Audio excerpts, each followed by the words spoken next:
सभी को जय मसीह की। परमेश्वर आपको बहुत आशीष दे, आप बढ़े और फूलते चले जाए। परमेश्वर आपको 2 गुना सफलता दे। आप जिस काम में हाथ लगाए आप उसमें सफलता पाए। परमेश्वर आपके घरों पर आशीषों की, बरकतों की वर्षा करे। जब आप परमेश्वर के वचनों पर ध्यान देते हैं और उसके वचनों पर चलते हैं तो परमेश्वर बहुत खुश होता है और वो आपके हर एक दुआ को सुनता है और उसका उत्तर देता है। और इसीलिए मैं आपके लिए हमेशा वचनों का उस कलाम को लेते आती हूँ। और आज भी मैं परमेश्वर का वचन लेके आई हूँ जो कि है यूहन्ना 11 लाजर की मृत्यु। मरियम और उसकी बहन मार्था के गांव बैतनिया का लाजर नामक एक मनुष्य बीमार था। यह वही मरियम थी जिसने प्रभु पर इत्र डालकर उसके पाँव को अपने बालों से पोंछा था। इसी का भाई लाजर बीमार था, अतः उसकी बहनों ने उसे कहला भेजा, हे प्रभु, देख, जिससे तू प्रीति रखता है वह बीमार है। यह सुनकर यीशु ने कहा, यह बीमारी मृत्यु की नहीं परंतु परमेश्वर की महिमा के लिए है। हालेलुया, कि उसके द्वारा परमेश्वर के पुत्र की महिमा हो। यीशु मार्था और उसकी बहन और लाजर से प्रेम रखता था। फिर जब जब उसने सुना कि वह बीमार है तो जिस स्थान पर वह था वह वहाँ 2 दिन और ठहर गया। इसके बाद उसने चेलों से कहा, आओ हम फिर यहूदियों को चले। चेलों ने उससे कहा, हे रब्बी, अभी तो यहूदी तुझ पर पथराव करना चाहते थे और क्या तू फिर भी वहीं जाता है? यीशु ने उत्तर दिया, क्या दिन के 12 घंटे नहीं होते? और यदि कोई दिन में चले तो ठोकर नहीं खाता, क्योंकि इस जगत का उजाला देखता है, परंतु यदि कोई रात में चले तो ठोकर खाता है, क्योंकि उसमें प्रकाश नहीं। उसने ये बातें कही और इसके बाद उनसे कहने लगा, हमारा मित्र लाजर सो गया है, परंतु मैं उसे जगाने जाता हूँ। तब चेलों ने उससे कहा, हे प्रभु, यदि वह सो गया है तो स्वस्थ हो जाएगा। यीशु ने तो उसकी मृत्यु के विषय में कहा था, परंतु वे समझे कि उसने नींद से सो जाने के विषय में कहा। तब यीशु ने उनसे साफ साफ कह दिया, लाजर मर गया है और मैं तुम्हारे कारण आनंदित हूँ कि मैं वहाँ ना था, जिससे तुम विश्वास करो, परंतु अब आओ हम उसके पास चले। तब थोमा ने जो दिदमुस कहलाता है अपने साथी चेलों से कहा, आओ हम भी उसके साथ मरने को चले। हालेलुया, कितना अच्छा वचन था। इसमें परमेश्वर तब के बारे में वर्णन कर रहे हैं जब लाजर जो है बहुत बीमार थे।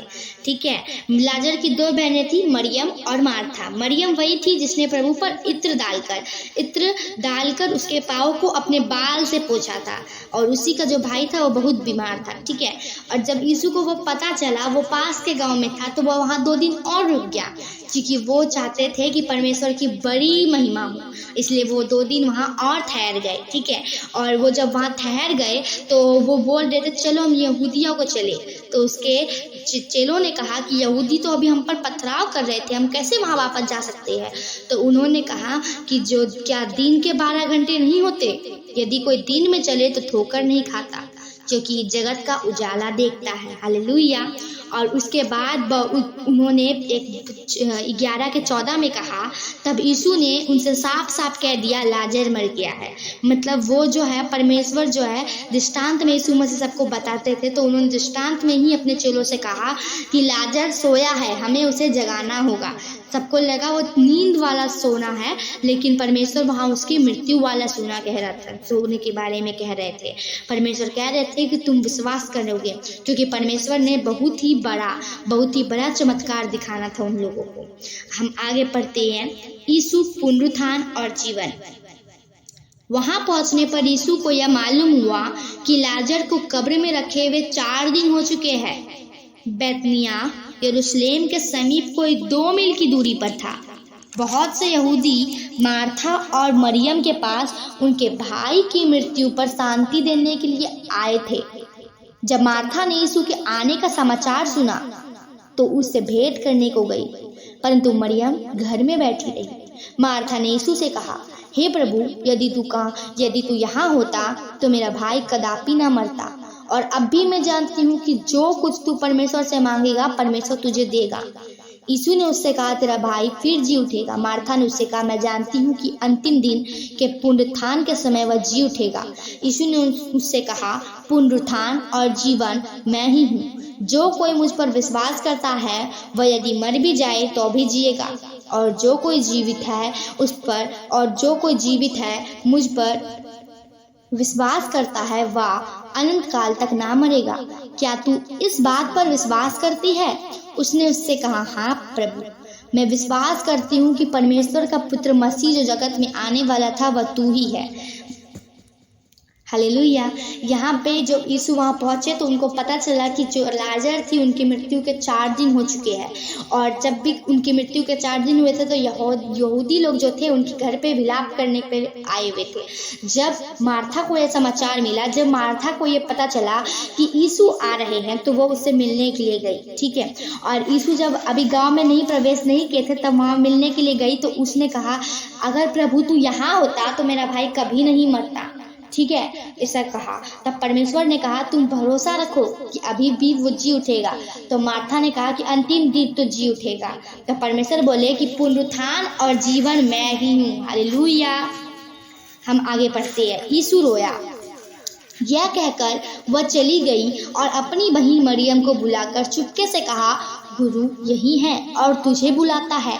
यह सुनते ही वह तुरंत उठकर उसके पास गई। यीशु अभी गांव में नहीं पहुंचा था, परंतु उसी स्थान में था जहां मार्था ने उससे भेंट की थी। तब जो यहूदी उसके साथ घर में थे और उसे शांति दे रहे थे, उसे यह देखकर कि मरियम तुरंत उठ के बाहर गई, यह समझे कि कब्र पर रोने को जाती है, तो उसके पीछे हो लिए। जब मरियम वहां पहुंची जहां यीशु था तो उसे देखते ही उसके पांव पर गिर पड़ी और कहा, हे प्रभु, यदि तू यहाँ होता तो मेरा भाई ना मरता। जब यीशु ने उसको और उन यहूदियों को जो उसके साथ आए थे रोते हुए देखा तो आत्मा में बहुत ही उदास हुआ और व्याकुल हुआ और कहा, तुमने उसे कहाँ रखा है? उन्होंने उससे कहा, हे प्रभु, चलकर देख ले। यीशु रोया। तब यहूदी कहने लगे, देखो वह उससे कितना प्रेम रखता था। परंतु उनमें से कुछ ने कहा, क्या या जिसने अंधे की आंखें खोली या भी ना कर सका कि यह मनुष्य ना मरता? हालेलुया। जब वहाँ लाजर को जिलाने के लिए जब परमेश्वर गए थे तो मरियम जो है दौड़ते हुए गांव जब वहाँ जहाँ पे मार्था मिली थी वहाँ पे पहुंचकर यीशु से भेंट किया। तब परमेश्वर जो है वो बोले कि कहाँ रखा है तुमने लाजर को? तो वो जब वहाँ लेके गए और जब उन्होंने यहूदियों को देखा तो वो बहुत व्याकुल हो गए और रो पड़े।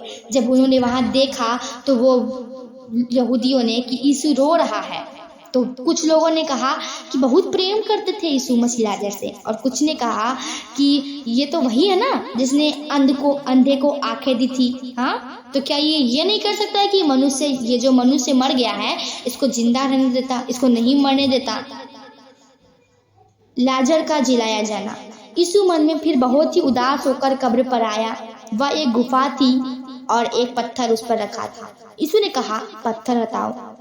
उस मरे हुए की बहन मार्था उससे कहने लगी, हे प्रभु, उसमें से अब तो दुर्गंध आती है, क्योंकि उसे मरे 4 दिन हो चुके हैं। यीशु ने उससे कहा, क्या मैंने तुझसे नहीं कहा था कि यदि तू विश्वास करेगी तो परमेश्वर की महिमा को देखेगी? तब उन्होंने उस पत्थर को हटाया। यीशु ने आंखें उठाकर कहा, हे पिता, मैं तेरा धन्यवाद करता हूँ कि तूने मेरी सुन ली है। मैं जानता था कि तू सदा मेरी सुनता है, परंतु जो भीड़ आसपास खड़ी है उनके कारण मैंने ये कहा, जिससे कि वे विश्वास करें कि तूने मुझे भेजा है। यह कहकर उसने बड़े शब्द से पुकारा, हे लाजर, निकल आ। जो मर गया था वह कफन से हाथ पांव बंधे हुए निकल आया और उसका मुंह अंगोछे से लिपटा हुआ था। यीशु ने उससे कहा, उसे खोल दो और जाने दो। हालेलुया। कितना अच्छी बात है कि जब यीशु वहाँ पहुंचे कब्र पर तो उन्होंने बोला कि पत्थर को हटाओ। उसकी बहन मार्था ने कहा, 4 दिन हो चुके हैं, अब तो उससे दुर्गंध आती होगी। पर यीशु ने कहा, पत्थर को हटाओ, विश्वास रखो। जब उन्होंने पत्थर को हटाया तो परमेश्वर ने अपने हाथ ऊपर करके परमेश्वर से परमपिता से प्रार्थना की और कहा, लाजर निकल आ, और लाजर निकल आया। हालेलुया। परमेश्वर आपके बंद कामों को भी इसी प्रकार खोलेगा, आपके रुके हुए कामों को भी इसी प्रकार खोलेगा। आप परमेश्वर के कलाम को हमेशा सुनते रहे। सभी को जय मसीह की। सभी को जय मसीह की। परमेश्वर आपको बहुत आशीष दे।